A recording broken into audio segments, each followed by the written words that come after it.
Nous sommes présents pour les aider à faire leur chemin, relever les défis et atteindre leur but. Encourageons les jeunes athlètes à persévérer et à réaliser leurs rêves lors des finales des Jeux du Québec.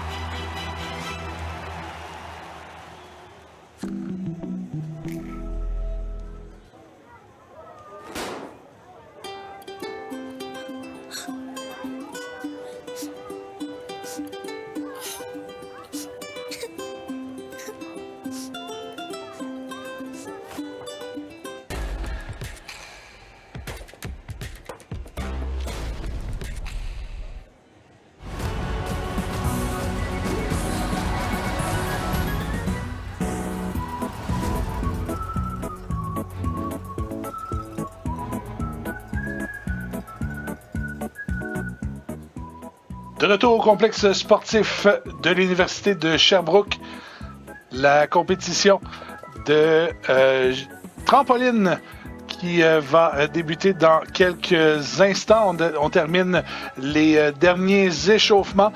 La compétition, la finale plutôt, chez les messieurs. Ce sera notre dernière finale de la journée.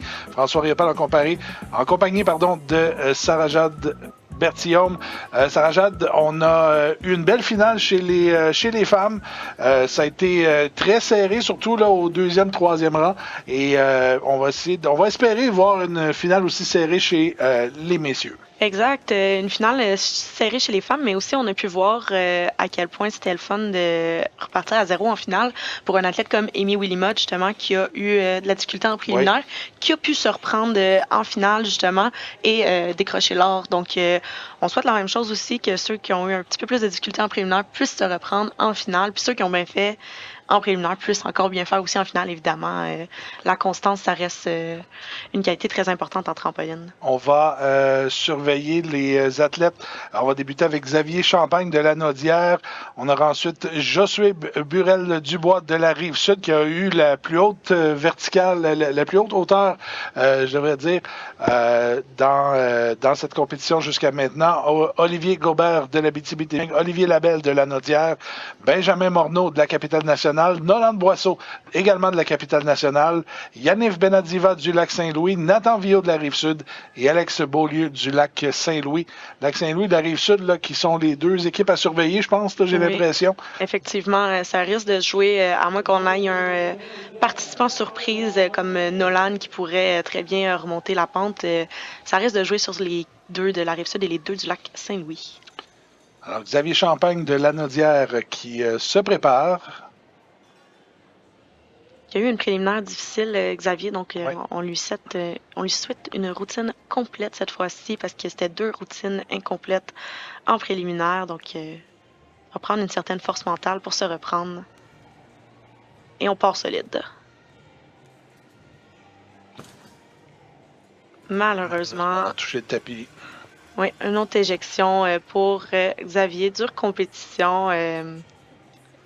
C'est toujours dommage quand ça arrive, mais comme on en parlait tantôt, les Jeux du Québec, ça n'arrête pas à la performance. Non, puis c'est de l'expérience également. Semble être quand même, je connais pas son âge, mais semble quand même être relativement jeune. Aura d'autres Jeux du Québec qui pourra participer. Et c'est de l'expérience, justement, qui va l'aider à aboutir, justement, au prochain jeu, à peut-être mieux performer par la suite au prochain jeu. Oui, exactement.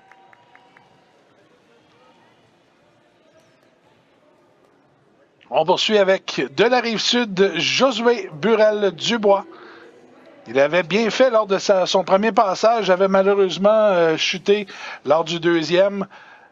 Un pointage préliminaire de 65,990. Ouais. Josué qui a les capacités de faire un podium en finissant cette routine-là. Donc, la hauteur est encore une fois très impressionnante, la hauteur qui prend quelques sauts seulement.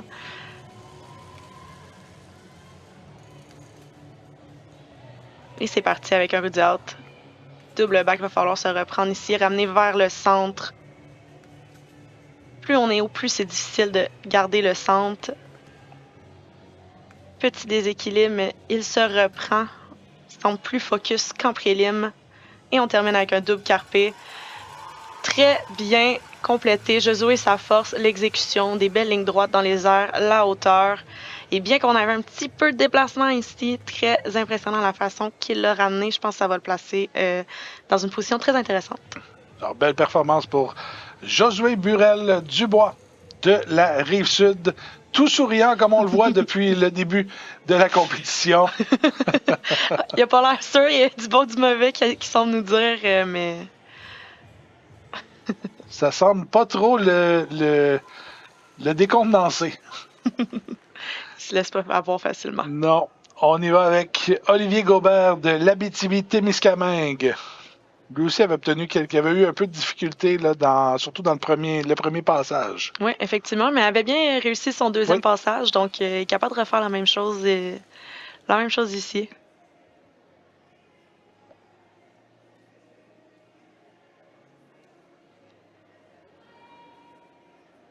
Arbore fièrement encore les couleurs de sa région. Le vert et le orange de l'Abitibi-Témiscamingue. Et le mauve de... Et le mauve du maillot. C'est ça, le mauve de quelque part.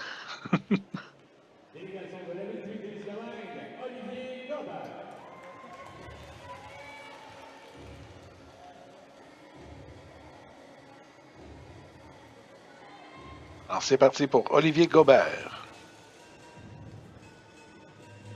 Donc, c'est sûr qu'on va être un petit peu moins haut ici que Josué pour Olivier, mais c'est une bonne hauteur tout de même pour le niveau de l'athlète. Oh, on ralentit un peu, on se replace au milieu. 1 et 3/4, Barani Barlate. Bien réussi, mieux qu'en préliminaire. On a vu une position dans le Barani Barlate.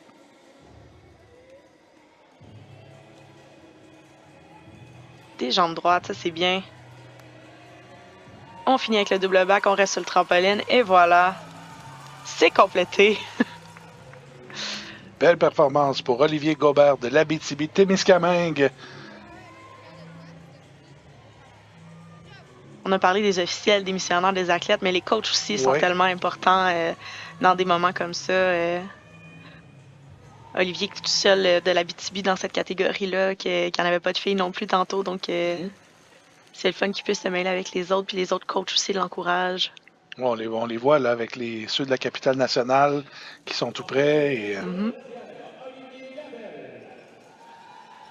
De Lanaudière, Olivier Labelle, qui avait obtenu un pointage de 85,780 en préliminaire. Olivier qui avait eu un petit peu plus de misère avec l'exécution en préliminaire, donc des petites jambes pliées, des ouvertures un peu moins solides, donc il va falloir qu'il soit un petit peu plus serré dans cette routine-là s'il veut monter son rang.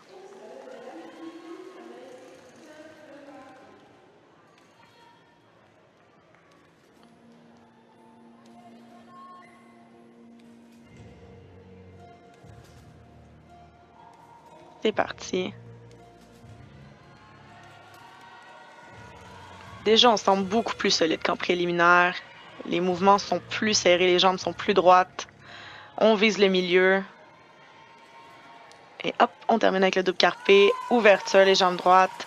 Petit déséquilibre à la fin, mais somme toute, définitivement mieux que sa routine de préliminaire. On va pouvoir s'afficher avec un beau score au pointage. Olivier Labelle de Lanaudière qui termine tout sourire. Et on va passer maintenant à Benjamin Morneau de la capitale nationale.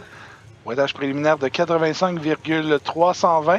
Présentement, la marque à battre pour la finale, Josué Burel-Dubois, 51,820. Donc, c'est la marque à battre jusqu'à maintenant dans cette finale. Très impressionnant. Ouais. Avec le 51,820, il n'y avait personne qui avait fait un score aussi haut en préliminaire. Donc, Et la difficulté de 10,3 là dans. Ouais, c'est une bonne difficulté. Ouais. Belle hauteur encore une fois. Donc, il va être difficile à détrôner Josué. Benjamin Morneau, donc, de la capitale nationale, qui s'élance immédiatement.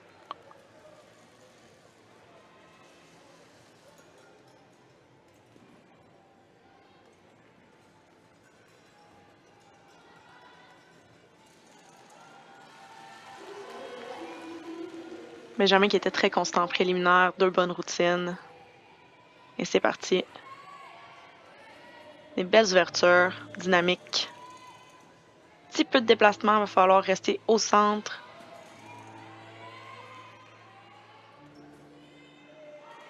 Attention au dernier mouvement. Le double back en avançant, belle reprise, pas facile à faire. On l'avait vu aussi en préliminaire, il avait ouvert son double back un petit peu trop tôt, il fallait avoir une petite chute puis il s'était repris. Donc on peut vraiment voir une belle adaptabilité de la part de cet athlète-là. Il se replace facilement dans les airs puis on aime ça voir ça.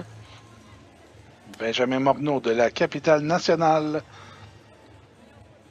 On va passer avec son compatriote Nolan Boisseau, qui lui avait terminé avec un pointage préliminaire de 87,410. Ouais, Nolan qui était un petit peu plus bas au classement à cause que son imposé, sa première routine était un peu moins forte, mais qui a quand même une bonne deuxième routine. Donc, Il avait une pénalité aussi dans la première. Exact. Il avait une DD assez intéressante aussi, un 9,4. Oui.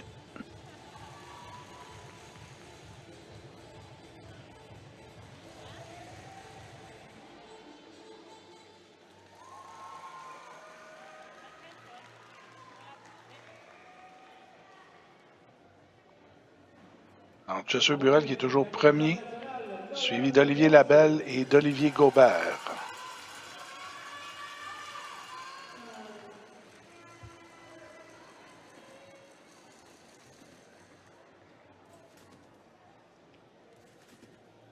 C'est parti pour Nolan. Saut de préparation.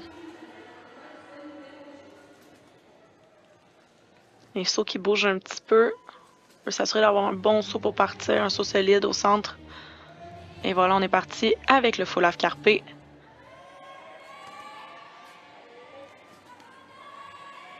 Très bien jusqu'à date, les ouvertures sont dynamiques. Pas facile ici de changer de double salto à salto simple, mais il le fait très bien. On finit avec le double carpé. Et voilà. Belle routine de Nolan. Belle hauteur, belle constance. Très bien. Nolan Boisseau de la capitale nationale semble satisfait de sa performance.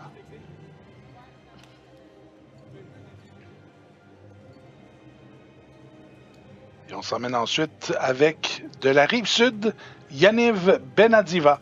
Lac-Saint-Louis. J'ai dit Rive-Sud, de Lac-Saint-Louis. J'ai regardé la mauvaise ligne sur ma feuille. Ouais. Donc, Lac-Saint-Louis, Yaniv en préliminaire qui s'était démarqué par son exécution. Donc, tous ses points allaient dans l'exécution avec des très, très belles notes. Dans le 8,5 d'exécution. Donc, c'est sur 10 l'exécution. Donc, Yaniv a une moyenne de 8,5 ici.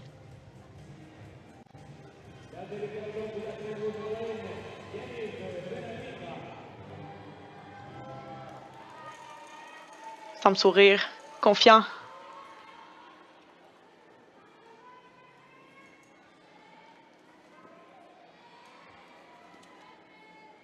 Yaniv qui avait un pointage de 89,830 en préliminaire. C'est parti. Baragnard carpé. Et un autre baragnard groupé cette fois. Encore une fois, des lignes très, très droites ici. Donc, quand je parle des lignes très droites, c'est la ligne de corps avec les jambes et les bras collés. Et on termine avec un double back. Ouverture, bien maîtrisée. Attention à la fin. Très bien réussi. Donc, on était un petit peu en surrotation à la fin, un petit peu en l'air des tapis. Ça aurait pu être difficile, mais très bien repris pour Yaniv. Très constant dans ses 3 routines. Yaniv Benadiva de la Rive-Sud. Lac-Saint-Louis. De Lac-Saint-Louis. Je sais pas ce que j'ai aujourd'hui. Ça arrive. Je vais le dire, mais du lac Saint-Louis, oui. C'est que sur ma feuille, j'ai Lac Saint-Louis, Rive-Sud, Lac Saint-Louis, tout ensemble, donc ça, je regarde pas au bon endroit. Le prochain, Nathan Villot, lui, de la Rive-Sud. Ça aurait été drôle que je dise Lac Saint-Louis. Mais oui, c'est ça. Qui avait obtenu un pointage de 92,580 en préliminaire.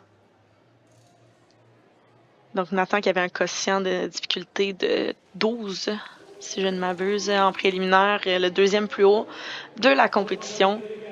Oui, c'est notre avant-dernier compétiteur ici. Voyons voir ce qu'ils nous réservent pour la finale. Ils ont toujours le droit de faire une routine différente dans le préliminaire. À date, on n'a pas vu des nouvelles routines de la part des participants, mais peut-être que Nathan nous réserve quelque chose. On est parti avec le Rudy Out. 2 Rudy Out. Ça semble être la même routine qu'en préliminaire. Donc là, le but, c'est d'aller chercher les exécutions. Et à date, ça va bien. Il semble plus en contrôle. On va terminer avec le full-full. Tendu cette fois. Vraiment mieux qu'en préliminaire pour cette routine-là. Très, très bien réussi. Donc le full-full, qui était le mouvement de la fin en préliminaire, était en position groupée, donc avec les jambes pliées. Et cette fois, en tendu. Ce qui va ajouter à son degré de difficulté. Nathan Villot de la Rive-Sud, donc, qui termine sa routine. Et ça va nous mener au dernier participant de cette finale chez les messieurs en catégorie nationale du Lac-Saint-Louis, Alex Beaulieu, qui lui a obtenu un pointage de 94,510 en ronde préliminaire. Et là, présentement, si je regarde le top 3 là, jusqu'à maintenant des pointages de la finale, on a Josué Burel-Dubois au premier rang avec 51,820. Nolan Boisseau avec un score de 50,470 et Olivier Labelle de la Naudière avec 48,240. Non, pardonnez-moi, ça vient juste de rentrer Yannick Benadiva du Lac-Saint-Louis, 48,770. Donc c'est lui qui est au 3e rang. D'après moi, Nathan Villot va venir aussi se placer sur le podium. Donc là, la question, c'est 2 Rive-Sud, 1 Lac-Saint-Louis ou 2 Lac-Saint-Louis, 1 Rive-Sud? C'est ce qu'on va voir. Alex Beaulieu qui se prépare.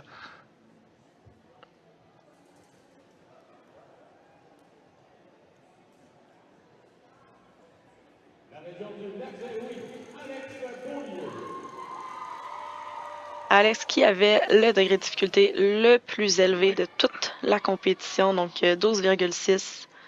Très impressionnant. Commencer avec un triple salto en préliminaire.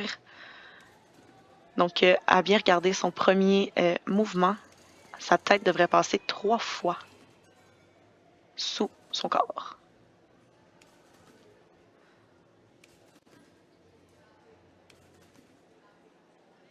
Et c'est parti. 1, 2, 3. Et voilà le triple salto. Oh, et on ralentit ici tout de suite. On reprend. Et le... Oh! Bien dommage. Donc, on est parti avec le triple salto qui manquait un petit peu de rotation. Donc, ça nous a poussé à avancer le deuxième mouvement. Puis après ça, on a essayé de s'ajuster. Un bel effort d'ajustement de la part d'Alex ici. Mais malheureusement, on ne s'est pas sorti du rythme qui avait été compromis. Alors, quel dommage pour Alex Beaulieu du Lac-Saint-Louis. Et c'est ainsi que se termine notre compétition chez les hommes en catégorie nationale de trampoline. On va regarder les meilleurs moments de cette finale où on a vu 9 compétiteurs nous donner de belles performances. Encore une fois, pas eu trop de chutes à part la dernière d'Alex Beaulieu. Ça a quand même été bien un peu partout. Josué Burel-Dubois qui nous a donné tout un spectacle dans cette finale. Oui, effectivement, une très très belle finale avec un niveau très recherché puis des belles surprises aussi.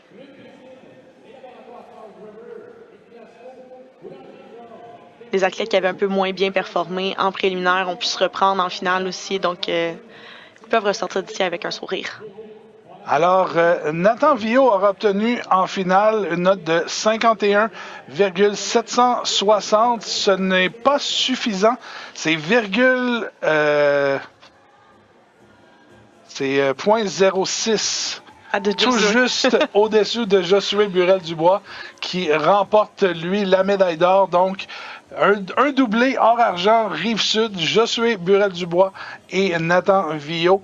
Et la médaille de bronze ira donc à Yaniv Benadiva du lac Saint-Louis. Donc, une belle compétition bien serrée qui nous a donné beaucoup, qui a été haut en couleur, tant chez les hommes que chez les femmes. Et je pense que tout le monde ici peut repartir la tête haute avec... c'est peut-être un peu cliché ce que je veux dire, mais avec le sentiment du devoir accompli. Oui, absolument. Les athlètes peuvent être fiers d'eux. C'était un niveau relevé. C'était une belle constance aussi dans les routines. Puis la Rive-Sud qui ressort avec les grands honneurs. Alors, c'est donc ainsi que je termine cette compétition. Nous allons prendre une courte pause et on vous revient avec un mot de la fin et à la 58e finale des Jeux du Québec au rds.ca.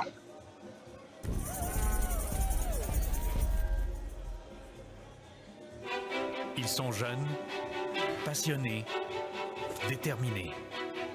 Avec le programme Tous engagés pour la jeunesse, nous sommes présents pour les aider à faire leur chemin, relever les défis et atteindre leur but. Encourageons les jeunes athlètes à persévérer et à réaliser leurs rêves lors des finales des Jeux du Québec.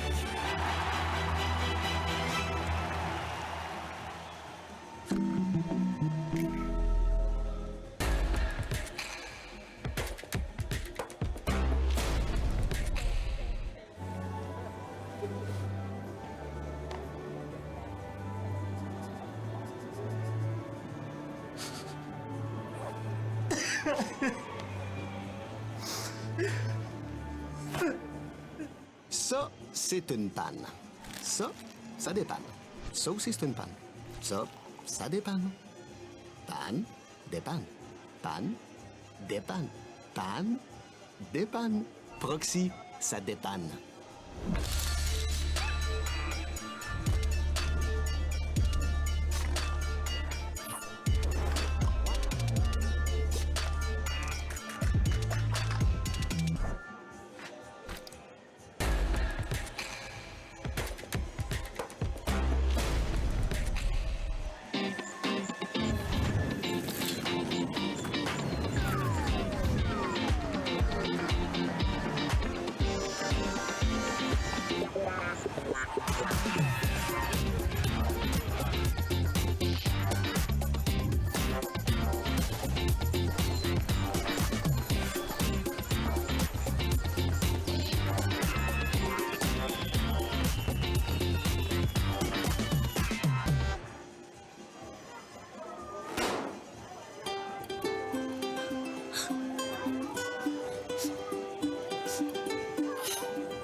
Au commencement, quand les souvenirs se créent, que le plaisir devienne passion, que naît le besoin d'adrénaline et l'envie de se surpasser. On vous accompagne à chaque étape de votre vie. Le Carrefour de l'Estrie, avec vous depuis 50 ans.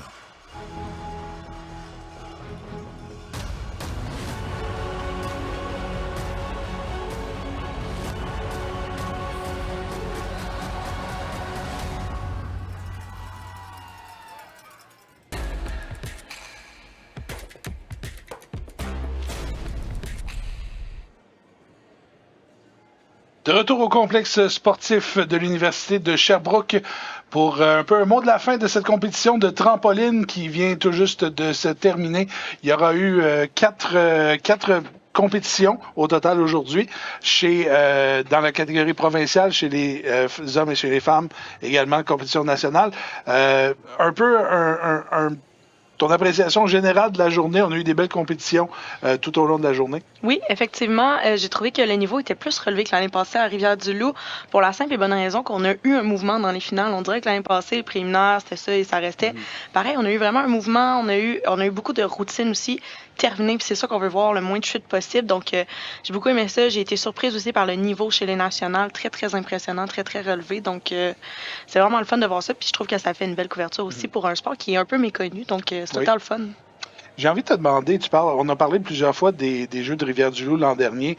Les Jeux du Québec, normalement, c'est aux 2 ans. On sait, bon, avec la pandémie, ça a bousculé un peu l'horaire des différents Jeux du Québec. Là, on se retrouve avec 2 Jeux dans des années consécutives. Est-ce que ça change un peu pour les athlètes, justement, de leur préparation est peut-être pas la même? Comment est-ce que les athlètes vivent ça? Mais je pense que les athlètes sont plus préparés dans le sens que ils l'ont déjà vu l'année passée, sont peut-être moins aussi impressionnés par l'ampleur que ça a, par les caméras qu'il y a autour d'eux, partout. Donc, je pense que ça les aide à plus comprendre aussi à quel point c'est gros. C'est sûr qu'en trampoline, il y a toujours la possibilité, même quand c'est aux 2 ans, de le faire plusieurs fois, les Jeux du Québec, mais les faire les 2 fois collés, c'est impressionnant. Amy Willimott, qui était déjà médaillée l'année passée des Jeux du Québec, puis qui va l'être aussi à nouveau, c'est une belle expérience pour elle de le faire 2 fois, mais je pense que ça paraît dans la préparation du reste des athlètes. Tout le monde sait ça va être quoi le niveau, puis ils se préparent en conséquence. Alors, rappelons rapidement les résultats, les différents résultats qu'on a eus aujourd'hui dans les différentes compétitions. Tout d'abord, en calibre provincial, chez les femmes, c'est Florence...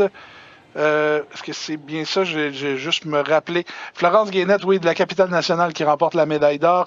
Anna Maria Bassiou de la Rive-Sud, la médaille d'argent. Ariane Godin, également de la Rive-Sud, la médaille de bronze. Chez les garçons, en catégorie provinciale, de Richelieu-Yamaska, Justin Rajotte qui remporte la médaille d'or. La médaille d'argent est allée à Loïc Mignot de l'Outaouais et la médaille de bronze à Jérémy Tanguay de l'Outaouais également. Du côté de la catégorie nationale, tout d'abord chez les dames, c'est je vais valider le site des résultats n'est pas exactement convivial. Amy Willimott qui remporte la médaille d'or en national chez les femmes de la Rive-Sud. Audrey Albert de Lanaudière qui remporte la médaille d'argent. Et Alessia Lajoie, également de la Rive-Sud, du Lac-Saint-Louis, qui remporte la médaille de bronze. Finalement, du côté des hommes en catégorie nationale de la Rive-Sud, on a un doublé de la Rive-Sud or et argent. Josué Burel-Dubois qui remporte la médaille d'or. Nathan Villot, la médaille d'argent. La médaille de bronze du Lac-Saint-Louis, Yaniv Benadiva. Sarah-Jade Berthiaume, ce fut un plaisir d'avoir partagé cette journée-là avec toi. Bon reste de jeu, bonne fin de jeu à toi. Au plaisir de se reparler possiblement la prochaine fois. Ben, merci pareillement. Merci de m'avoir. Alors, je vous rappelle, on a des compétitions à compter de demain. On a une 3e journée de compétition à vous présenter demain. Tout d'abord, ici sur la chaîne numéro 1, dès 10h30, je serai en compagnie de Daphné Trahan-Perrault pour vous présenter les épreuves de karaté.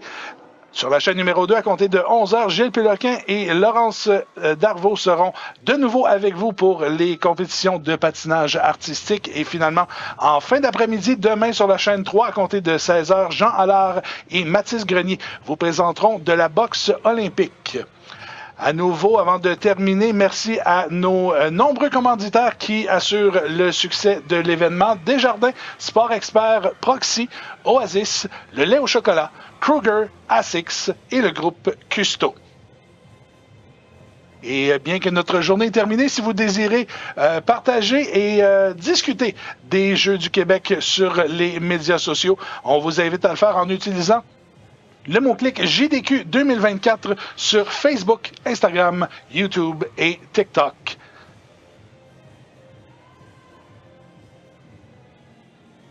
Alors, si tu veux bien, Sarah-Jade, on va avoir dans le tableau des médailles, oui, avant de terminer, la Rive-Sud, donc, qui est maintenant toujours au premier rang avec un total de 17 médailles, 6 d'or, 6 d'argent, et 5 d'argent et 6 de bronze. La capitale nationale qui suit tout près avec 12 médailles, 4 de chaque. L'Outaouais avec 11 médailles. Lac-Saint-Louis également, les deux ont le même nombre de médailles d'or. C'est aux médailles d'argent que ça se distingue. Et finalement, Laval au 5e rang avec 10 médailles au total et 1 médaille d'or. Alors, mesdames et messieurs, on va vous laisser en image avec les meilleurs moments de la journée ici au trampoline. On aura un peu plus tard la présentation des médailles des différentes catégories en catégorie nationale. Et là-dessus, c'est ainsi que se termine notre couverture de la deuxième journée de compétition de cette 58e finale des Jeux du Québec. Pour Sarah-Jade Bertillon, mon nom est François Riopel. Au nom de toute l'équipe, merci d'avoir été des nôtres et on vous dit à demain. Bye bye.